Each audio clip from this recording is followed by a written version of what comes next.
place that made nerd cool. The most popular password in the United States is password 123. Those are some of my previous passwords. Who on earth would actually fall for that? Sensitive information has been sort of given to the wrong hands. The security And we are live. So this is the pilot episode for the Security Repo podcast. And I have the great pleasure to introduce Mackenzie Jackson, who is the chief evangelist for Git Guardian. Thanks, Mackenzie, for joining me. Yeah, I'm good. David. How are you going today? Good. So we just mentioned that we have the innate ability to go on tangents. So I'm assuming that's probably what's going to happen here. But before we dive in, love to hear. You have such a diverse background. You just mentioned to me that prior to hitting record, that you are an architect, or you were, that's your initial, profession you started. So why don't we kind of start with that and talk to me about your backgrounds, just to kind of set the stage in terms of where you are from and just start talking about things. For sure. Yeah. So, my name is Mackenzie. As you said, I started off, kind of in computers and IT as a teenager, breaking into things, always curious about that. And my parents and everyone in my family is artists of some sort, musicians or pottery or something. And I was I was the square of the family. I wanted to get into IT. And I kind of made a compromise with myself. So I was like, if I do architecture, building architecture, I still get to work with computers, but it's kind of artistic. So I can follow on that.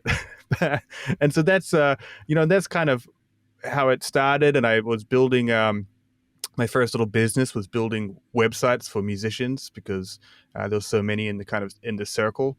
That was my niche, kind of prior to the WordPress days or the more well-known drag and drop solutions. But when I graduated in architecture and when I was working in the field, I was much more interested in automating my job with scripts. The BIM systems that we use, the building information management systems, they're powerful programs that allow you to kind of build in some scripts in specific languages. And, and this is what I love to do. And part of my job was trying to figure out what we used to call the highest and best use of land. If we're building an apartment building, what is the maximum amount that we can get with regulations and setbacks and council kind of requirements? And so I built a little script to do that. I didn't tell anyone about it because I thought it was cheating.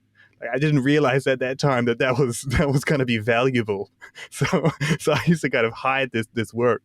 And then eventually I just decided, the part that I love about this job is programming. The part that I love is kind of doing these scripts. And then after a while, a friend of mine came up to me and he goes, let's do a startup and let's get going. Let's move in a direction. And he had got some venture capitalist funds. I became the CTO and we started this company called Compago, which still exists today. So quite proud of that. Still a thriving company there. And it was in health tech. And was this health tech area. And then that's when I first opened up my eyes into kind of a lot of the security and compliance in areas. Because we're working with sensitive data, we had to learn how to make our applications secure. We had to learn how to kind of use these robust operating areas and infrastructure and testing. And again, this is kind of where I found my love in this area because, when you learn about how to protect something, you learn about how to pull it apart. And I was just shocked. I was just gobsmacked at just how vulnerable everything can be. And when we're looking at dependencies, how the whole internet, Log4j was a good example.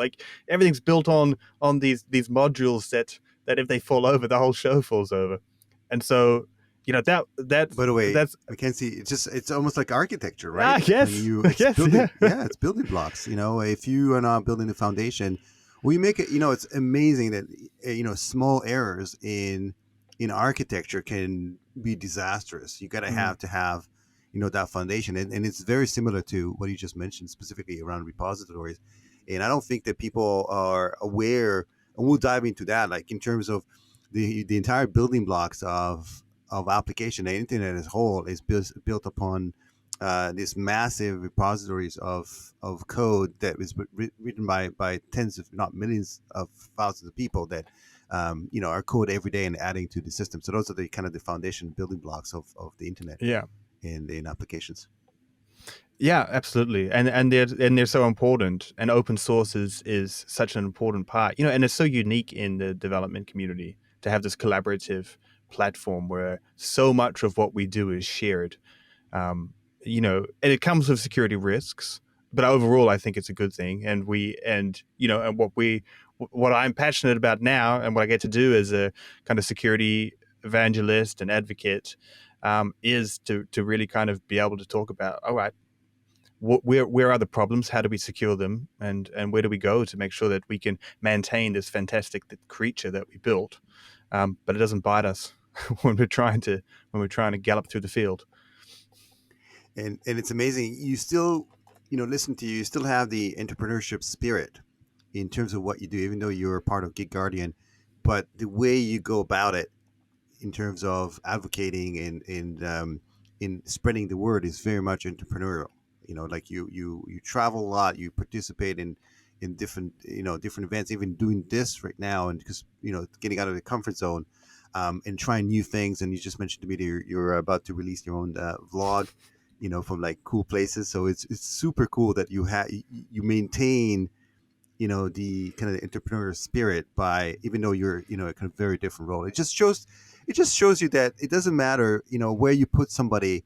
If there's certain pillars of that person that what they want to do, it doesn't matter where you put them, they're still going to maintain that, which is remarkable. Oh, thanks, David. I can always trust you to say a nice word about me. No, it's true. You can wire me some money afterwards. It's no big deal. But so tell me, let's talk about let's unravel kind of the topic at hand.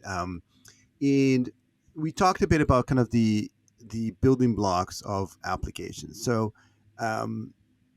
and you were exposed to this firsthand. You start building scripts, and then you create your own company, and you start looking at what's out there in terms of. And I'm assuming that some of that code that you're using as entrepreneur, you're using somebody else's code.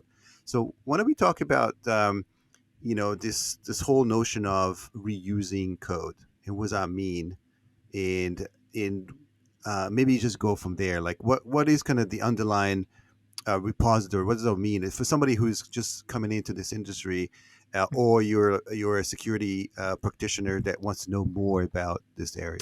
Yeah, that's a great question. We can dive into that for sure. I think to start with just kind of a statistic that people like to throw around, and it changes. It changes a little bit, but a lot of people say 90 or 95% of your application isn't your own code. It's your open source libraries. It's the dependencies that you're using. It may even be the SaaS platforms that you've built it on. And so there's lots of these different components. From a security perspective, this is fascinating in so many levels. So for one, you're dependent on these frameworks, these open source libraries, that themselves could make your application vulnerable, or they could be turned malicious. So there's that component of it. But we're not going to move away from that, right? And I want to be clear in what I say and when I talk about this is that I'm not advocating against open source or anything else. But it also means that, attackers probably know your code better than you do. When you look at these massive vulnerabilities like Log4j, people understood that element that was in your application better than you did, and that's why they were able to exploit it. So there's that area when it comes to with these kind of building blocks and open source areas. Now, I'll mention to that because that the reason why this whole underlying repository even exists is, think about it. When you write software, right? So you always say, okay, like I need a certain function. When I say function, I need my software to, maybe like receive input from the mouse, or receive an input from the screen. So what I do is I go out there and I look for a function or a library that does that. So I don't need to go out and start writing, hundreds of lines of codes, right? Is that correct? So that's basically kind of the underlying reasoning for even for all these repositories to exist is that, why it's like stories. Some of the stories have already been told. Why retell the story? Why not, why reinvent it? So you basically you see what's out there and then you reuse that. Is that a correct statement? Yeah, for sure. I mean, a great example is credit card processing, right? Who in their right mind is going to create an application and build credit card processing into that? Like if you're building an application, let's say you're building a social network, right? What's going to make your social network great? Your fantastic credit card processing, or the fact that you have a specific algorithm, or you have great search feature, or the way, whatever it is that makes your social network better than everyone else's, right? It's not credit card processing, and everything that it's not, you can find a library for. And because it's or a product, like, so if we're taking PayPal, Stripe, credit card processing, these are products, these are SaaS kind of components that you can add in. They're kind of different to libraries, but then, if you want to go down that path, let's say you want authentication. So there's, you could write all your own authentication scripts to log someone in, or you can take an open source project that does that too. Or if you want to create a very specific search function, well, you can just take an open source library and, you can modify that. You can build upon it if it doesn't meet your needs. So that's why, and there's a saying in security, turtles all the way down. It comes from this kind of silly saying that the world's held up on the back of a turtle standing on another turtle, standing on another turtle, and it's turtles all the way down. And that's exactly what kind of software dependencies are, because, all right, so the search function that's your application's dependent on is dependent on these other libraries, which are dependent on these other modules, which are dependent on, and all the way down to the lowest level that that you can go down to. These modules, these open source libraries are built upon. This is why the Log4j was such a tremendous impact, because the people, even after all this time that gone by, there's still, there's unknown effects in terms of how many actual applications have been written it has Log4j in some library that's been used by that application, right? Yeah, and I'd give you another example, because everyone's sick of hearing about Log4j by now, I'm sure. But EventStream was an open source library that was used hugely across the internet, and it was turned malicious. And how it was turned malicious, it was dependent on a library. I think it's called the Flatmap. You kind of pushing my memory a bit here, but inside EventStream, which was a dependency in lots of websites and lots of applications, it was Flatmap. And Flatmap was kind of a poorly maintained project. One of these dependencies that hadn't really been updated regularly, didn't have a community around it. So someone created it. It was probably fantastic when they created it. And it's embedded into these different projects. So what a malicious actor did is that he decided he'll take on the role of maintaining this and made lots of kind of improvements to it, built the trust of kind of the owners there. Then once he had done that, turned it malicious, which in turn turned EventStream malicious. So this is kind of an error. And, you could put EventStream into your system and you've done your research, EventStream's well maintained, but then a dependency of that is compromised, a second stage dependency, and then your application is vulnerable now too. So there's so much things to consider when it comes from that. I mean, we haven't even talked about, like the other SaaS platforms and other areas that use secrets and how much they're sprawling through the internet. So, I mean, there's so much to talk about here, but again, the reason why we can progress so fast, the reason why we can build such great applications, the reason why we can speak digitally right now is because we can build stuff on what everyone else has been doing. And that security community is strong to try and make things secure too. And it's an incredible story, the fact that somebody actually went ahead and made the investment in maintaining and actually improving a certain library for it to being used in future software projects, just for the purpose of eventually hacking them. And you talked a bit about numbers, and the numbers of the growth of these code repositories is exponential, right? Do you have some statistics about that, like in terms of what is the growth rate of software repositories? Oh, off the top of my head, I'm I'm not exactly sure like how much they're growing, but we've got GitHub has some great numbers. Something like 75 million developers on GitHub, I do know that 54 million people pushed code to GitHub last year. 54 million unique users. This is huge, and GitHub is the main place where this collaboration kind of goes on, and people come into these communities. So the amount of repositories that are kind of being maintained, the active users that are out there, the innovation that's happening is mind-boggling. And I think when you explain this into other industries, when you talk about the open source community that the IT industry has, like it doesn't translate. It doesn't translate into architecture. Imagine doing a great detail for something like a downpipe drainage system, right? You spend these are something that you'd spend a lot of time on at your work. It's not core to your project. No one's going to walk past your building and go, damn, I'm going to buy an apartment there because of that downpipe drainage detail. That's fantastic. But we're still not going to open source that. So then every time, even, and in the way that it kind of all works, that's not even owned by the firm. That's usually owned by the client. So we can't even use that same drainage detail in another project. It's so counterintuitive. It's the opposite of what we do. In the IT industry, and this exponential growth that we're facing, I think it's what also attracts a lot of people in here.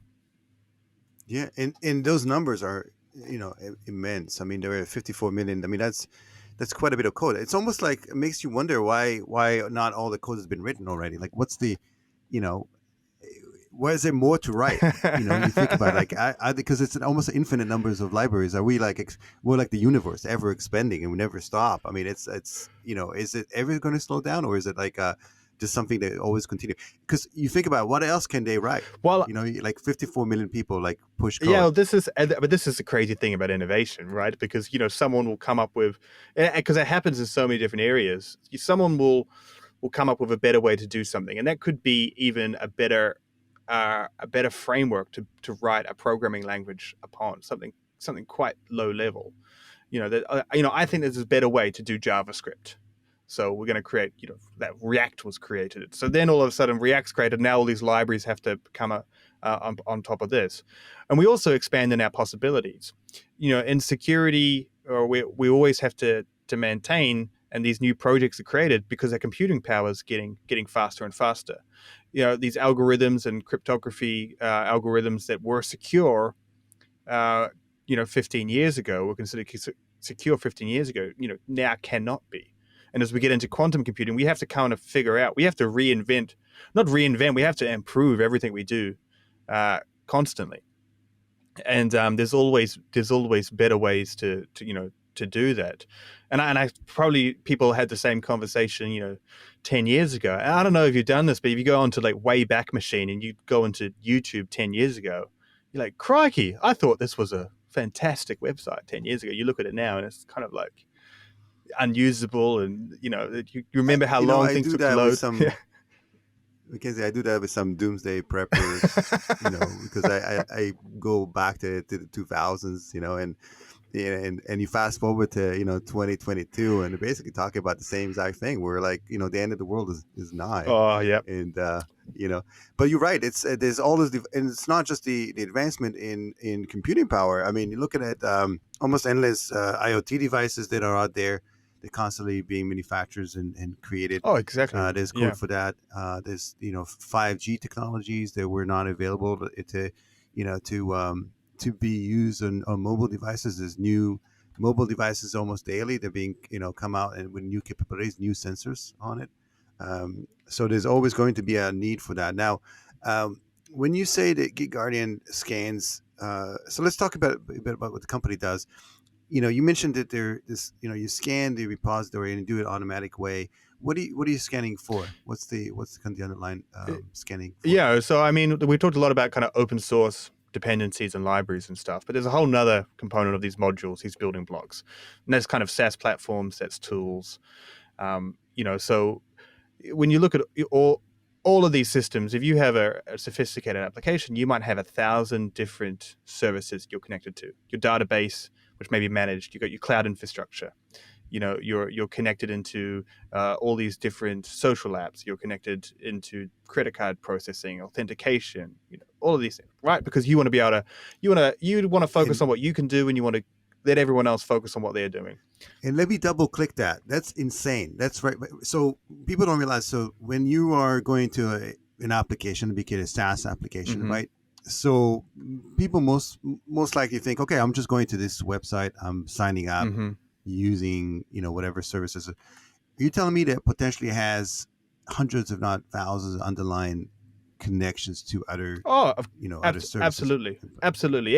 Everything that would like from what you do is from the moment that you first get there, you go to your sign-on page. I mean, look, if you're mad, you can build everything out yourself, and and I'm sure that there are certainly probably programs in government that do use very little of these services, maybe. Mhm. Well, I guess not. We saw that with SolarWinds, but everything from when you've logged into your application, where you're pulling data from, where you're pushing, where you're storing information, credit card processing we've talked about a lot, how you're hosting your application, and then also how you're managing traffic and diverting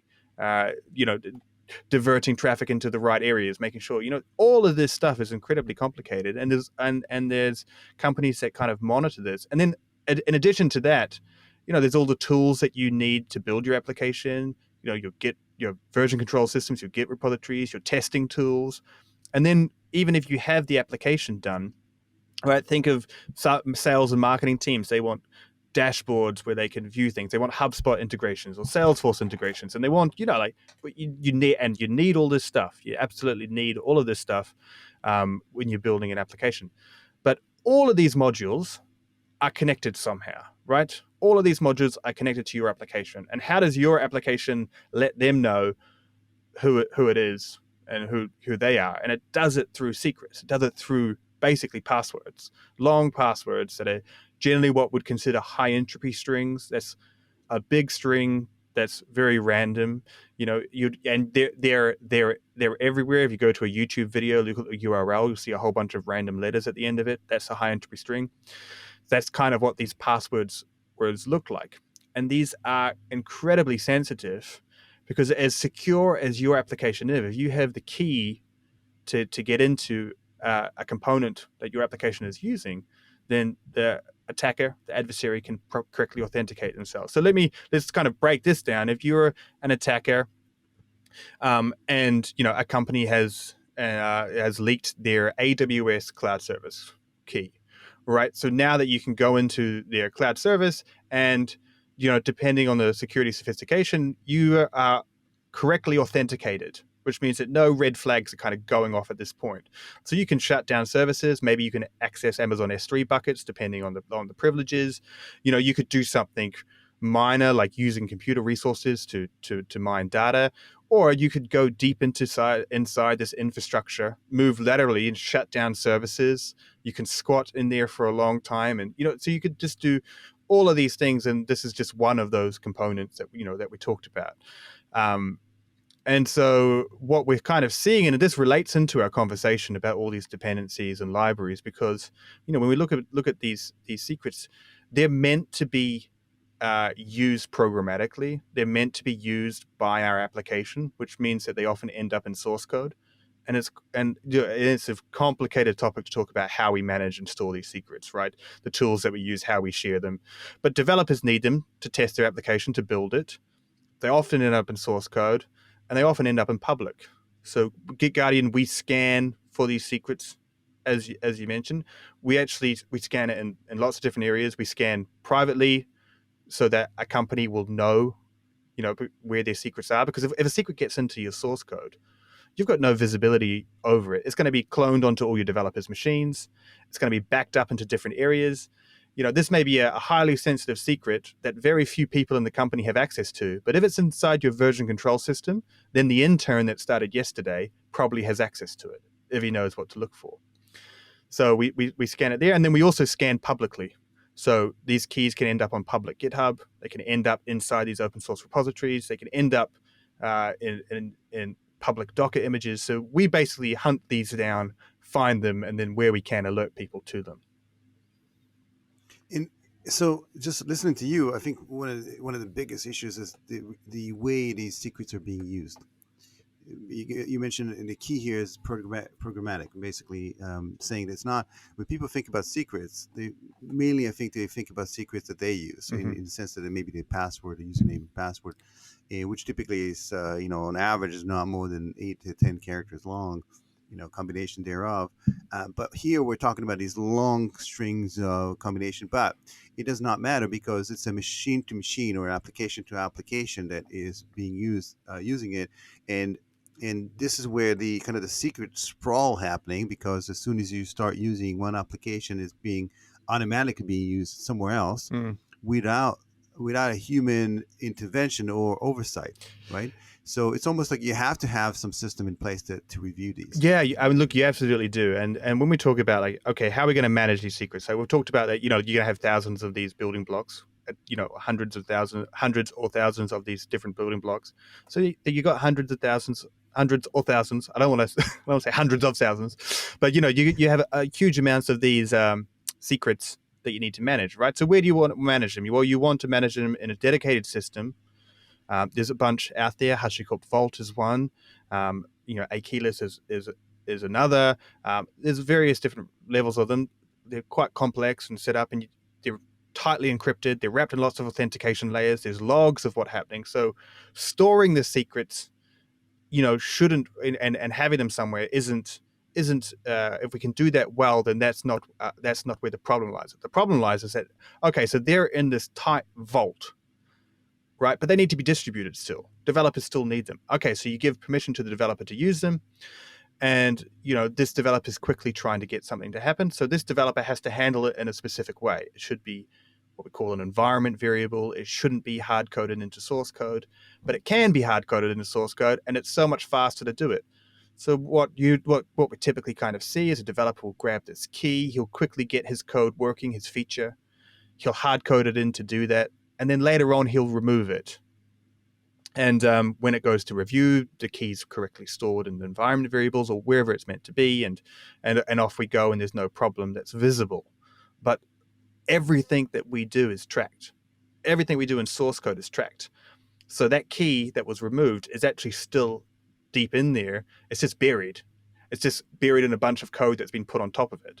So it's hard to find it unless you're a malicious actor and you're specifically looking for it, in which case there's lots of tools to be able to uncover that. So that's where the problem lies in handling it. And there's also a bunch of other ways that these secrets get exposed. Maybe your application's not working properly, so you do a debug log, and in that debug log, it's probably going to dump out, a lot of the environment variables that it's using. If you accidentally mismanage that debug log, that's now incredibly sensitive. So now that's another way secrets can be exposed.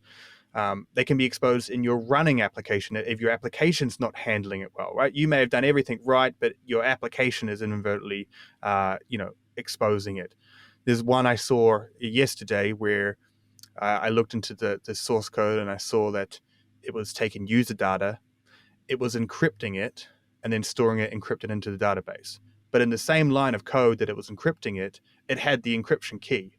So it was basically pointless, right? So the key that you use to encrypt and decrypt information was in the line. So what's the point of encrypting it? Because, But this was just a sloppy developer, Mackenzie? Is that, or somebody who, thought they were doing the right thing by encrypting it, but they were sloppy about how they were about to. Yeah, exactly. And also not understanding, how easily it is to find these types of keys. And maybe not expecting people to kind of go to that effort.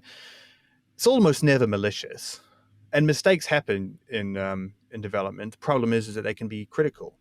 So I'm always against kind of shaming people. Mistakes happen, and even if they're critical mistakes, then we need to learn from them. But unless and I mean, it depends on the situation. Of course, maybe there's some unforgivable things. But at the end of the day, hard coding a secret, it's the state of the world. It happens everywhere. It's a huge amount. We found 6 million secrets on GitHub.com last year. 6 million people did this type of error, accidentally hard coding something in, accidentally pushing something. I had a great story from a guy that used to work at Algolia, And I was chatting to him yesterday, and he said that he pushed a secret because he was working on something and his wife went into labor. He was having a kid, and then so he kind of was flustered, and then quickly pushed something into the to the public Git repository. Came back from maternity leave 2 weeks later to find out that he had set off this huge kind of alarms and everything was going on by pushing into the secret.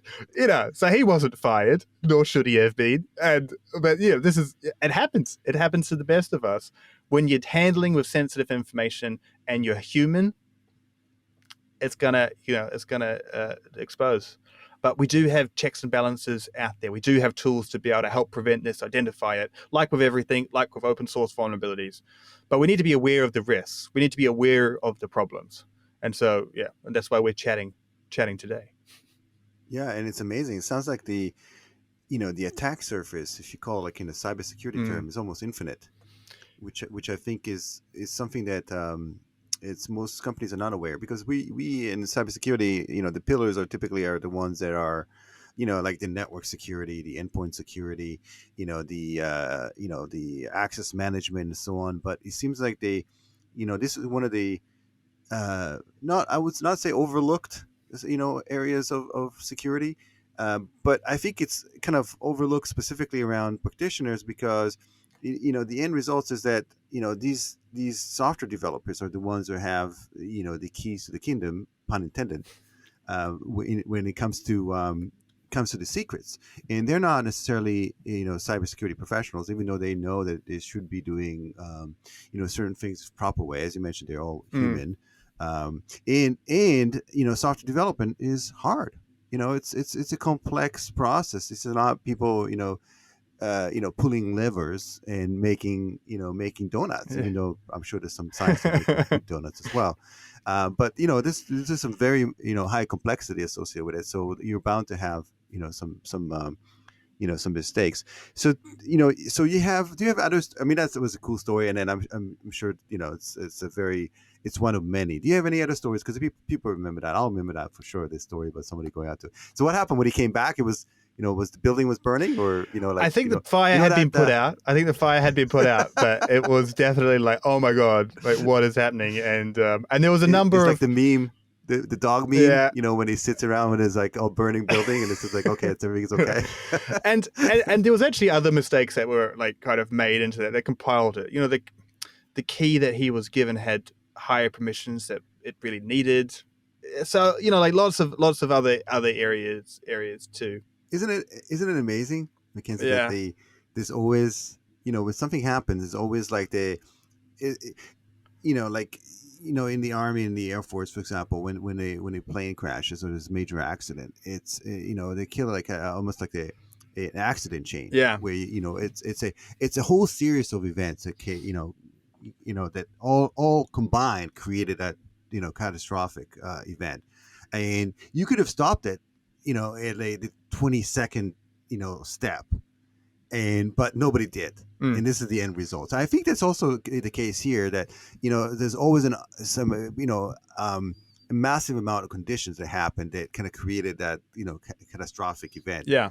And I think what GitHub Git Guardian does is that it allows to put a wrench in that specific kill chain or process that will eventually turn into the catastrophic event. I mean, like absolutely right. And and the problem too is that it can be so easy to do it. I'm sure you would have heard that Twitch's source code all got leaked at the end of last year. So we scanned that. We found about 6,000 credentials in that source code. Wow. A huge amount. But then you look at kind of like how did that happen? How did Twitch's source code all get leaked? And really what happened is someone made a mistake. Someone made a mistake in a server configuration file, so probably a YAML file, that basically allowed remote access to private Git repositories. This mistake didn't happen, like it wasn't there for years, for months. It was there for a short amount of time. Someone found it and leaked that that information. But they just took. So someone wasn't a good citizen, I guess, when they found it. Well, I disagree. I reckon leaking it Leaking is the second best thing you could have done. The best thing you could have done was just let them know and tell them that they have a problem. The second best thing you could do is leak it publicly, because then at least Twitch immediately knows that they have an issue. But if you've got much more malicious intention, I think you could have done much more damage with that, because we found 194 AWS keys in there. Now, provided Wow. we have the ability to check if keys are valid, but in the case of an actual breach, we never do, because we don't want to kind of confuse any forensics going on, because we have to make an API call. But so maybe not all 194 were valid, but definitely a few of them were. So if you had real malicious intentions, even if you didn't want to exploit them yourself, you can sell keys. One of the favorite exploits to do is to sell Slack webhooks, because they're everywhere. They're not seemed as critical, because it's just a key to post messages on your Slack. What really bad? What terrible thing can you do with that? Can you shut down the company? No. Can you close stuff off? But here's what you can do. How certain are you that your employees will not respond to a phishing email that I sent? Right now, what if that email or that message comes from the internal Slack system, saying, "Hey, you need to update your password on Slack. Click here." Or go buy me some gifts. Yeah. It comes Or share if it some comes secrets. internally from a trusted source. Well, man, your hit rate's going to go up exponentially.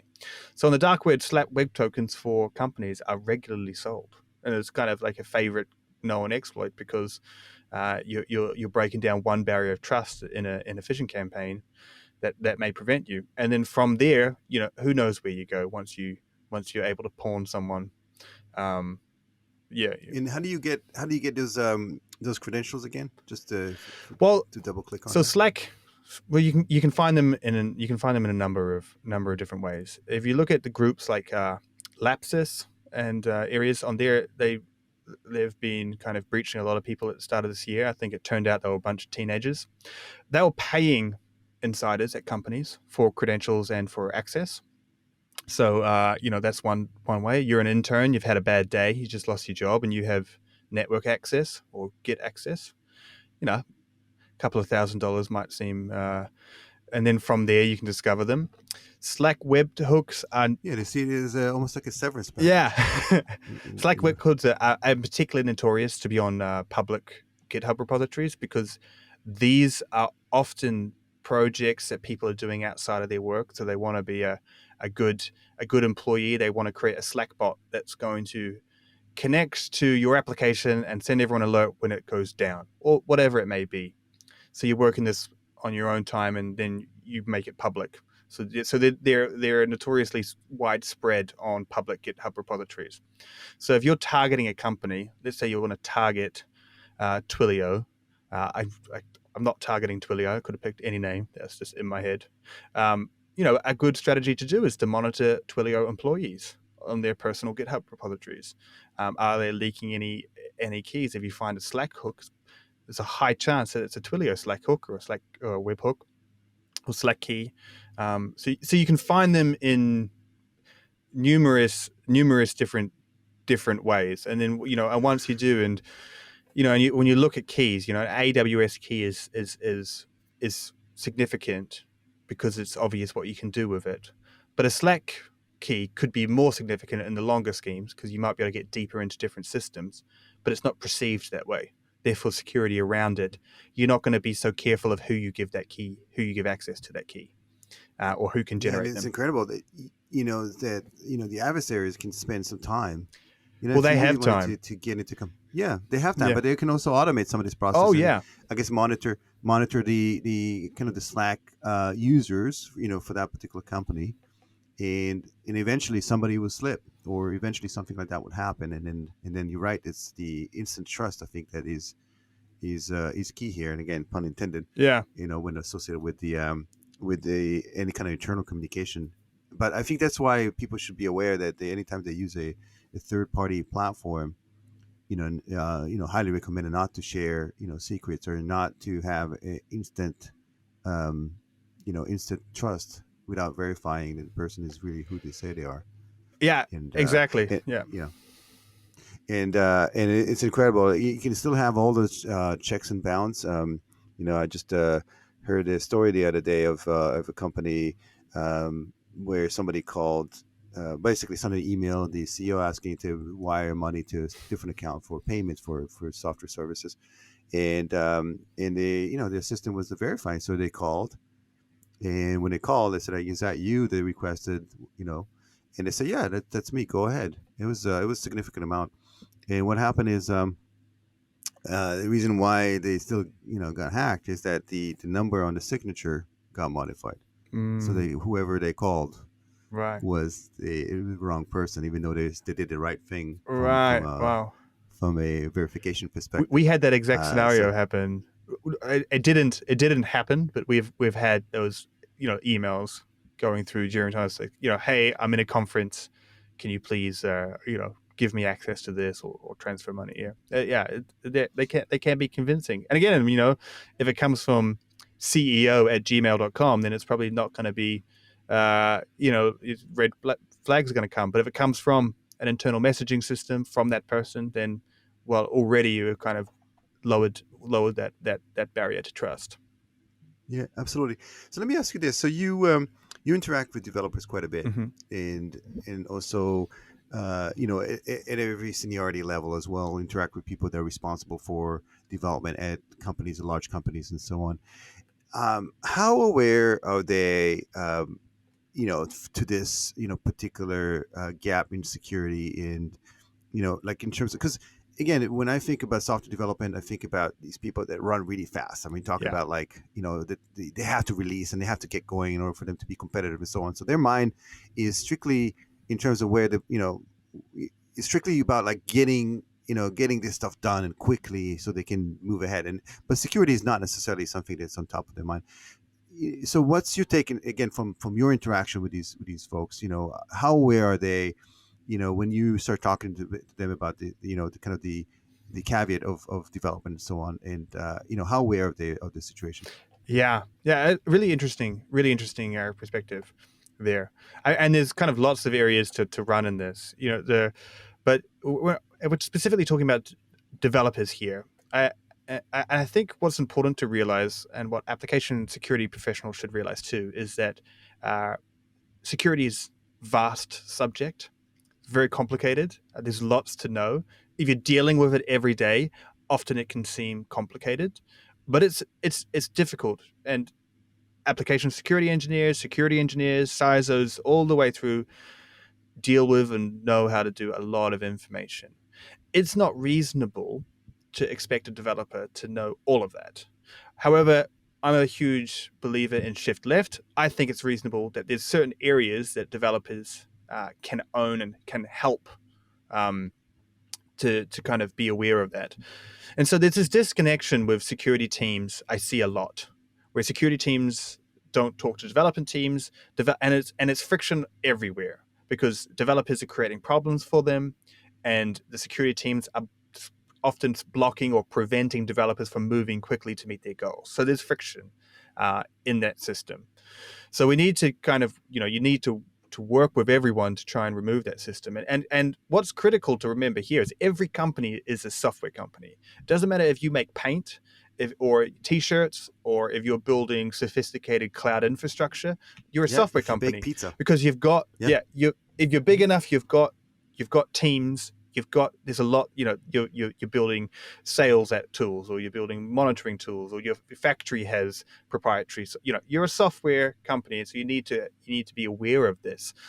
And so, friction kind of comes from there, particularly if development isn't ingrained into that culture. So, software developers need to move quickly. But there is a lack of kind of security training out there, apart from the ones that are really interested in it. And secrets are a great example. Open source dependencies are a great example, because these are things that developers deal with directly. And what I've always found is you need to give them the tools to be able to take security into their own hands. It's not reasonable for them to know everything about security, but if we focus on the areas that are in their control directly and give them tools, that are going to help them, that sit into their workflow, then that significantly helps. And a critical piece here is that the tool that GitGuardian makes for, I'm just using GitGuardian because I'm intimately acquainted with it, but the tool that we give AppSec professionals or security teams is not the same tool that we give developers, right? Because it needs to fit into their workflow. It needs to be designed for them.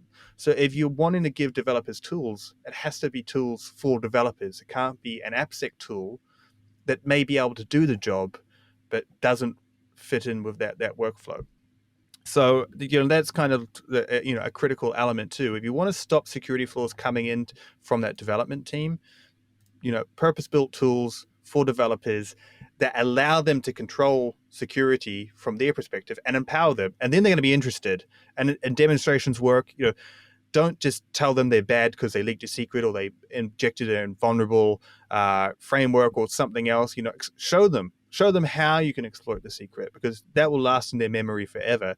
There's a great framework called Beef, and you could it's basically a malicious framework that you can use, and you can do all kinds of stuff. You can make an application to turn on someone's webcam, and do all this kind of stuff. We should do an episode about that and showcase a couple things, because that's cool stuff, Yeah. Definitely. And so if I was a software developer, don't I want to be proud of saying, okay, my the way I run and develop my code, and I is more secure? Is there like almost a badge of honor right now? Because and to me, it would think about a way to differentiate yourself. There's a lot of software developers out there, but if I can come back, especially with some critical application, let's say I work for a company that does more of a kind of a requires a high security, maybe financials and so on. Don't I want to have that kind of clout associated with my work? I look, absolutely. There's definitely developers out there that do it, but we're also we're talking in a kind of a form of currency right now. Of that clout that you have is currency, but what's also currency for developers is building really fast applications, building applications that use the minimum amount of memory, or being able to build applications to do certain things. So so from a developer's perspective, what are they thinking is more cool? That you rebuilt a framework that uses 20% less physical memory to do the same job, or you didn't blow up your last company? So this is kind of the struggle. But there's developers out there that love security and are super passionate about it. I love it. I find it fascinating. But I think it's just, and just what you see with application security professionals that also find it fascinating, or security teams that find this fascinating. You sit there wondering, why don't developers care about this? And it's not that they don't care; it's just that they're caring about other things. And right.